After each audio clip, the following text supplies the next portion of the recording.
and welcome to Stop and Hop, where we stop a bad trait and hop onto a good one. Today we are discussing how to stop being divisive and start having a unity in mind.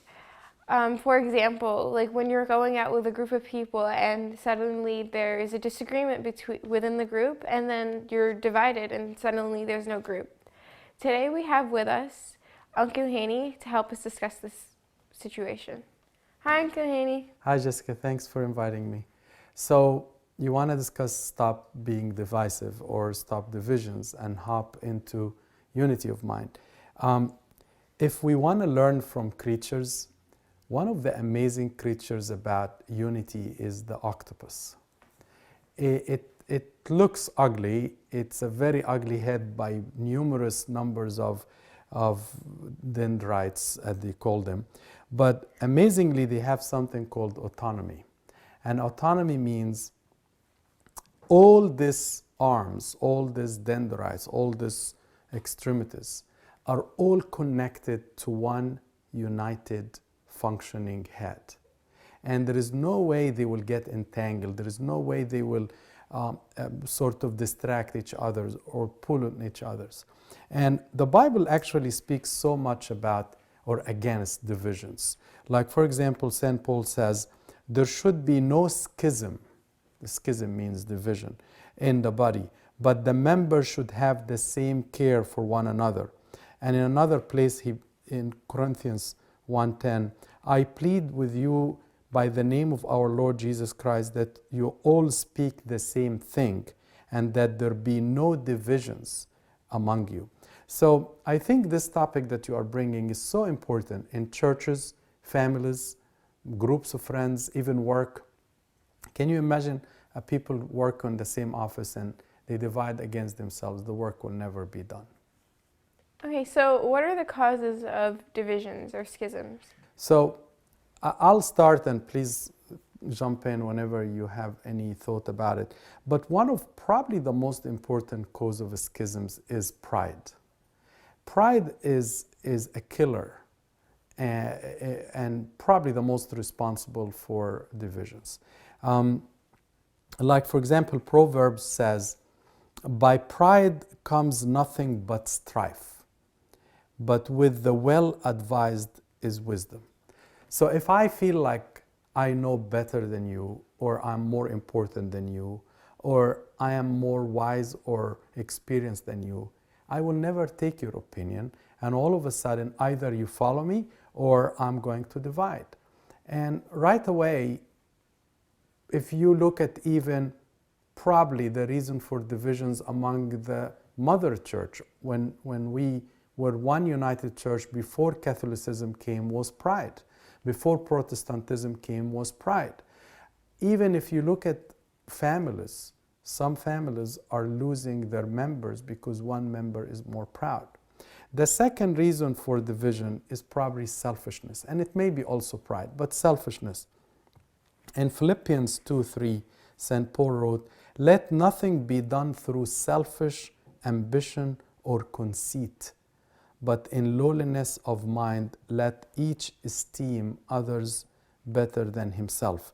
So what St. Paul is saying, do not come in and bring your selfish attitude within a group, because you are going to break us apart and you're going to divide us.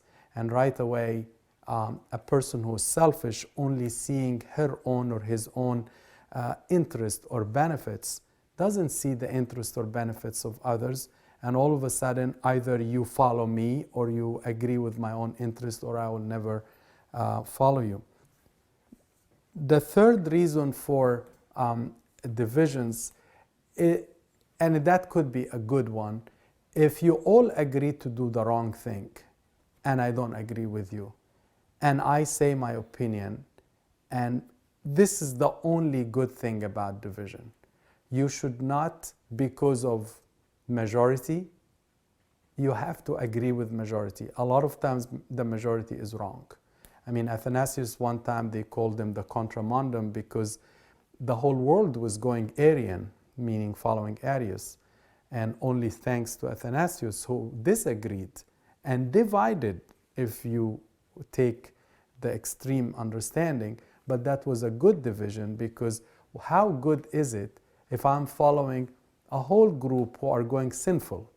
So you can call it a reason, but that's the only good one. Okay, so what are the consequences of being divided? So division is such a bad thing that could cause major disruption of any group. So number one is loss of unity. A family does not have a family, shape anymore. Actually, the Proverbs said that the threefold cord is stronger and cannot be broken, is not easily broken. I'm paraphrasing here. So you can say that one of the consequences is breakage of unity, loss of unity, disassembling of a whole form, whether it's a church, a family, a group of friends. The second is we don't learn from each other anymore because we are not united. So how can I see how you react and how can I benefit from you? The third is we don't grow, because a group who is standing together grows. A company that's united will be producing. A church that is quite united will be very productive. So right away, one of the major complications of schisms or divisions is lack of growth, stunted growth, retardation of growth, call it any way you want. Fourth is one of the other complications of divisions is actually you become so prideful more and more because no one is showing you the opposite or the contralateral opinion, because I'm only one opinionated person and I lost you or I lost that part of opinions. So unfortunately there are so many bad things, and this may be few of them. Okay, thank you. We're going to take a short break and we'll be right back.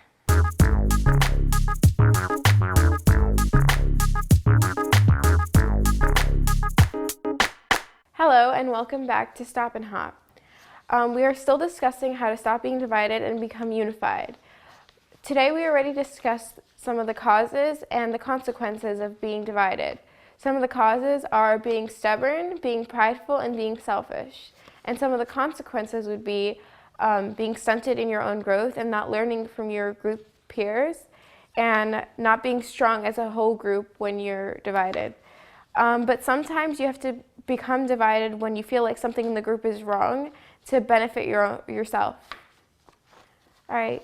So now I think we are left with what are the benefits, or why should we be united? And I think the first one is unity brings peace. So one of the earlier benefits of becoming united, that you live in harmony, you live in peace, and with peace comes love. So unity brings peace, brings love, and brings sort of, you feel happy and content with the group you're in. The other reason for unity is you actually become one mind with the other one. So you feel the need and pain, if you may, of the other. And that's when I think you and I were talking before the show that Siamese twins, which are the conjoined twins. And if you imagine that they have the same central or peripheral nervous system, so if one of them have pain, his sister or her sister will feel the pain. If one of them try to hurt the other, this person will feel the pain. They are so connected by the nervous system. And that's what I think the unity means. The unity means that we are whole one body, like the octopus I brought before, but we are feeling each other. So a very important benefit of becoming united is we feel the need and we feel the pain and we feel what you are actually requiring, and I'm trying to satisfy you, because if I satisfy your need, I'm going to be satisfied because both of us feel each other. Another actually verse for this saying, only let your conduct be worthy of the gospel of Christ, so that whether I come and see you or I am absent, I may hear of your affairs, that you stand fast in one spirit, one mind, striving together for the faith of the gospel. So one other benefit, and that's spiritual benefit, that we are able to show the gospel and the Bible and glorify God better when we are united. Any church that is dispersed or distracted or divided, people don't want to come. Okay, I have a question. How do you stop when you're focusing on the unity of the group? Yes. How do you, like, when you're so united that you don't have like an individual personality or perspective, like when you like there's no uniqueness within the group? That's a very good point. So what you are saying is, I am harping so much on the benefit of the unity to the extent is we all becoming clones of each other, copies of each other, and how would anyone stand out? And I think that's a good point. And I am not here at all making the reason for that a group means every single one need to be exactly an image or a copy or an exact clone from his or her companion. I'm actually trying to say we are one mind. We have one focus, we have one goal.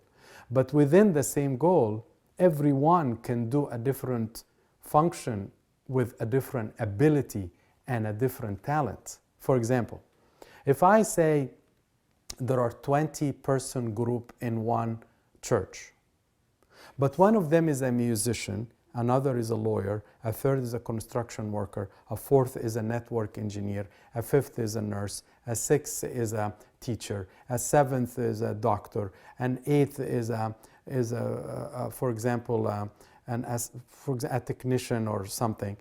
Can you imagine if all of us have one goal? Let us say we need to enhance the activity of the church in order to serve the community. And each one of us, within the same goal, within the same mind, continue to do his or her own best, what she or he can do. All of us will work together and will produce a major impact on the community we are in, without the musician becoming a construction and without the nurse becoming a technician and so on. So actually, unity brings out the talents of each one rather than dissolving the talents, because unity means humility. And that's one of the benefits I was coming to. For us to become united, we must humble each one another for the other. And when I'm humbling to you, I am saying I'm submitting my talent to you. Use me in order for the group to benefit from it. But I am not saying I am talentless or I am useless in the group because the group doesn't need me. Actually, the group needs everyone. It's almost like this picture. Can you imagine the poster we are having in? All of it looks exactly like the blue. But there is a orange and there is brown and there is golden and there is blue, and it's pieces put together, but every piece is important. But if the piece says I'm the most important, I want only to appear, I don't want any other piece to appear, it's not going to be as nice as the poster we are having. So coming back to the benefits, one of the other benefits of the unity of mind and the unity of goal is we have the same love. St. Paul says, fulfill my joy by being like-minded, having the same love, being of one accord, of one mind. And that's amazingly needed today.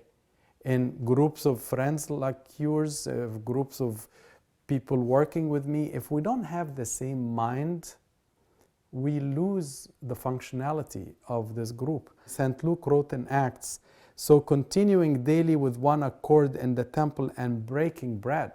And that's the reason why if you go to any very busy church with 500 people, you never find two breads becoming a body of Christ. It's always have to be one. It could be as big as this, but we have to be united through communion into one body.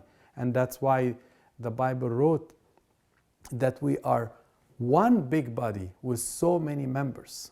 But remember, it's again, we have one head, which is the Lord Jesus Christ. Okay, thank you, Uncle Haney. Thank you, Jessica. All right, this concludes our episode of Stop and Hop. Today we discussed how to stop being divided and how to be united.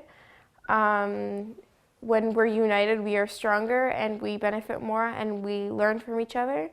Thank you for joining us today, and let's see you next time. Bye.